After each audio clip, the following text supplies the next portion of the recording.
Hey everyone, it's Elliot here, and today I'm going to be talking about the Tether critical announcement and what that means in terms of Bitcoin.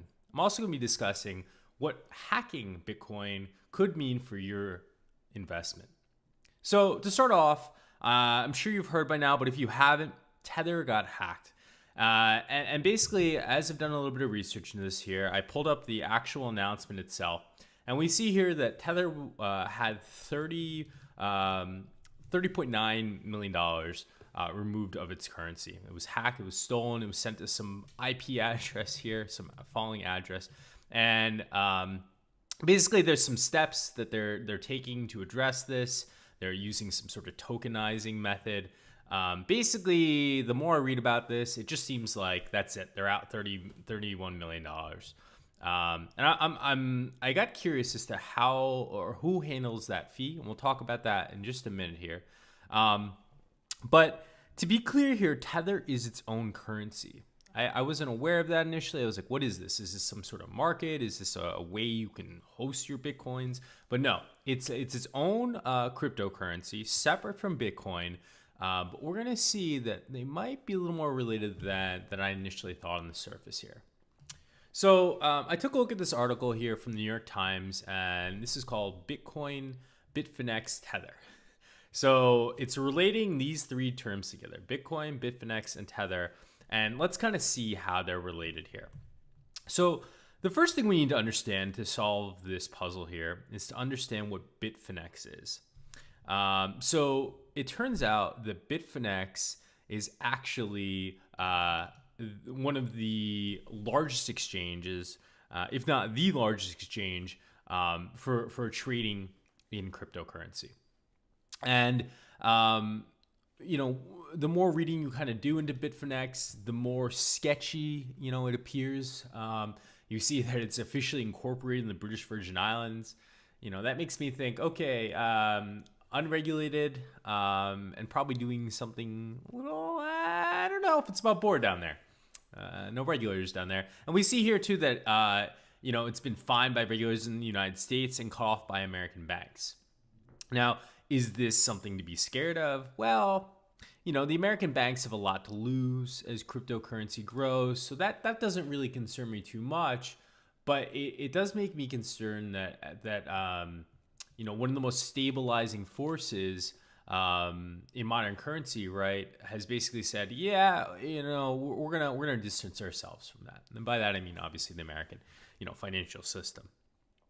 But let's get a little bit more into this here. Let's figure out, so what does that mean? I've talked about Bitfinex is super big. It's an exchange, and basically, so Bitfinex trades both Tether and Bitcoin, and they basically insist. Let's find the actual quote here. If I can spell insist. So Tether and Bitfinex have insisted that the two operations are separate, but leaked documents known as the Paradise Papers, which were made public this month, show that Appleby, an offshore law firm, basically helped the Bitfinex operators. So there's these Bitfinex operators helped set up Tether in the British Virgin Islands, right? So they're both set up in the same place. There's some evidence there that shows that they're linked. The more reading you kind of do into this, you also see that customers can buy Tether coins on Bitfinex and then transfer them to other virtual currency exchanges, providing a way to move dollars between countries without going through banks. Well, that makes sense maybe that the American banking system would cut them off, right? But it also seems like it's a great way to turn dollars into Bitcoins. And therein lies, in my opinion, some of that linkage. Also, it's all going through Bitfinex, the exchange.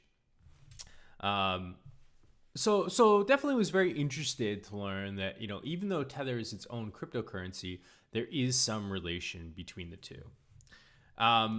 So that kind of got me thinking, like, just how vulnerable are cryptocurrencies? Well, there was an article printed today on the Washington Post here that says that hackers have lots of ways to ruin a Bitcoin's trader's day.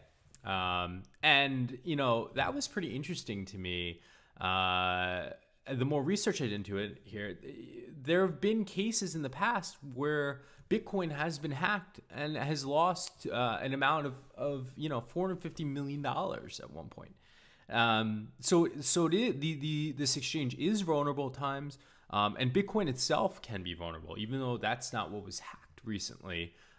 Certainly, this hack raised concerns about cryptocurrency safety overall. So I found that pretty cool. Another item that we kind of see in this report here, we also see that it's not just American banks that are concerned about this. This is an example here. We read in this article, Taiwanese lenders had blocked all incoming international transfers from Tether itself. Several exchanges saying they're suspending Tether transactions, according to news websites Bitcoin.com. So Bitcoin.com and all this cryptocurrency seems very wrapped up together to me. But I wanted to kind of end the cast here on something positive, and thankfully there was some positive news in the market today. And we see here that Bitcoin rebounds to all-time high, shrugging off cryptocurrency hack. So even though $30 million was lost, ultimately that was a very small drop in the current cryptocurrency bucket. And frankly, we see a quote here that traders in the space have become conditioned to sell first and ask questions later. And this is from CNBC, and I thought that was pretty interesting.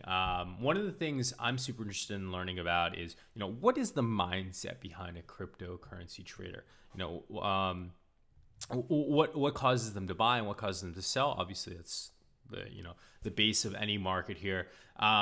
But to have it put so succinctly that anytime there's bad news like this, and it could be construed as bad, and this is really in a different cryptocurrency, the immediate reaction in the market is the whole cryptocurrency market sees a dip. So definitely very interesting news today. I'll be tuning in tomorrow, posting another video. She has some additional articles here. So if you like the video, please leave a like or subscribe. Leave a comment. Let me know what I could do better, or what you would like to hear about or understand, or just kind of take a look into together. Until tomorrow, have a great night.